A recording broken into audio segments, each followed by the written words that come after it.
You're at dinner with friends. You make a joke that lands in a second of silence, a moment too long.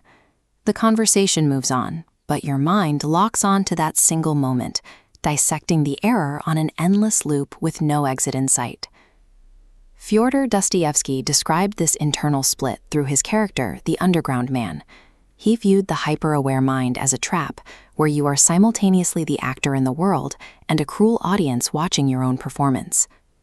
We operate under the assumption that we are unified, rational beings. We believe that if we just apply enough logic to our social friction, we can think our way back into a state of internal peace. But overanalyzing every interaction only ruins the doing. Dostoevsky understood that for the hyper-aware, every action requires justification, turning life into a moral dilemma that deepens suffering rather than resolving it. Friedrich Nietzsche also shared this profound distrust of our alleged human rationality.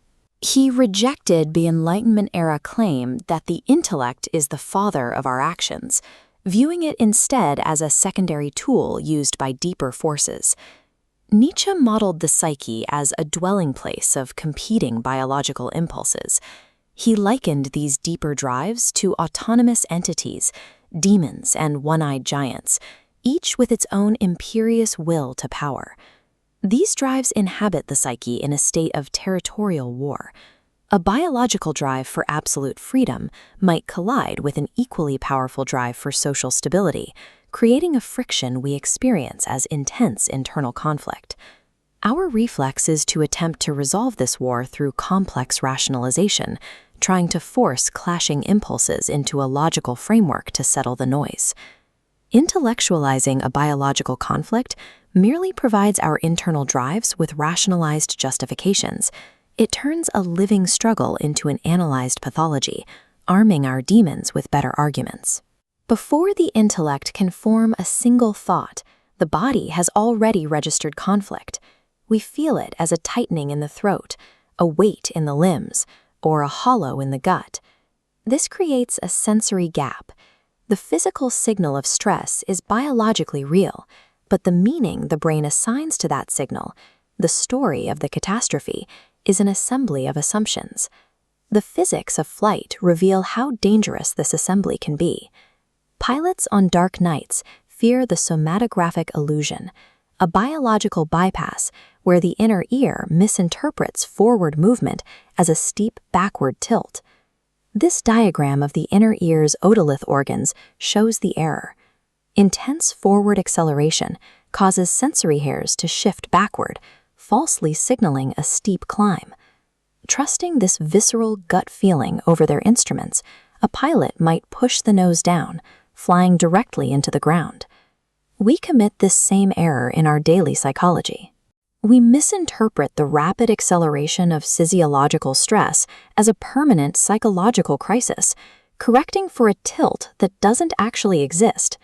Because we misread these bodily signals, we routinely fuse our temporary physiological impact with our permanent identity. Much of what we call failure is actually just a bruise, not a tattoo. A bruise is simply information moving through tissue. It is the color of a story still being written.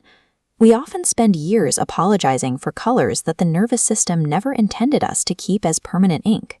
Our scars function more like seams than walls.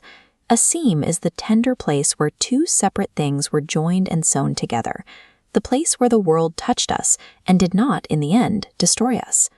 Using our intellect to caulk our cracks or sand down our edges turns a living, healing connection into a tomb of psychological isolation.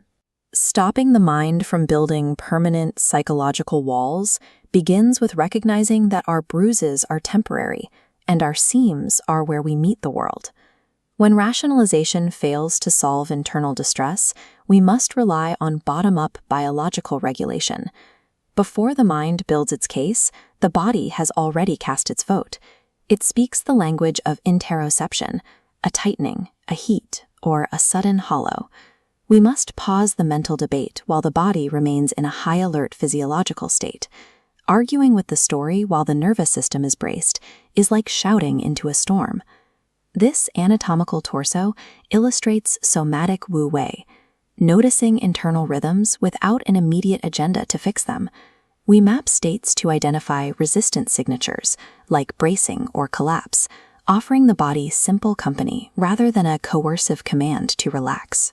Grounding feeds the nervous system the reliable exteroceptive cues, like the pressure of feet on the floor, that it needs to resolve internal ambiguity.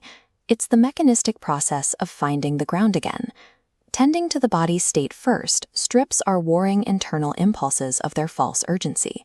A settled nervous system allows for an honest mental story to emerge. Healing is the acceptance of our seams, the porous boundaries where we are joined to the world. We must allow the body to finish its biological work. We can stop mistaking the temporary colors of our bruises for permanent ink. True resilience lives on the living edge of the seam. It is found when we stop trying to freeze the music of life and instead learn to move with its messy, beautiful rhythm.